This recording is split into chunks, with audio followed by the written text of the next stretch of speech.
te cuento. Güey, pa' todos los prestosos, el regalo del sumiciu. La abuela Kela tenía una nieta favorita, Begoña la pequeñina. Cada vez que la niña iba a visitarla a la casa del pueblo, que le emocionaba-se todo y era feliz.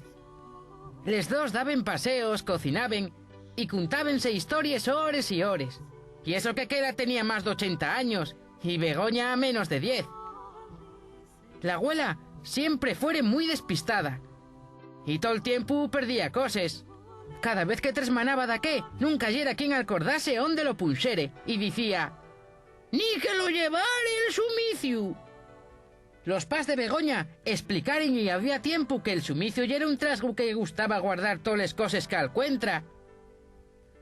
Pero ella no creía en seres mágicos y estaba convencida de que su abuela ya era nada más un poco esmemoriada. Pero fueron pasando los años y la abuela cada vez perdía más la memoria. Hasta que un branu, cuando Begoña fue a vela, la vieja quedóse mirando y preguntó: ¿Y tú quién es, ne?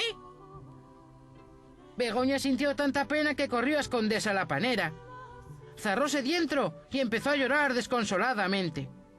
Entonces notó como dalgo y tiraba de la manga y vio un trasguín muy simpático que le ofrecía una casina. «Dai esto, quizás así no vuelva a recordar», dijo el sumiciu. Begoña no entendía demasiado bien aquello, pero salió corriendo a dar la casina a su abuela. Kela abrió la caja y vio anillos, perles y recuerdos de todas las clases. El allí estaban las cosas que perdieron todos los años de la su vida. «¿Dónde tendría escondido todo esto el sumiciu?» Del fondo de la casina sacó un marquín de plata, donde había una semilla de ella con la nieta. A la abuela enllenáronse y los huellos de lágrimas, y de repente reconoció a la niña que tenía a la vera.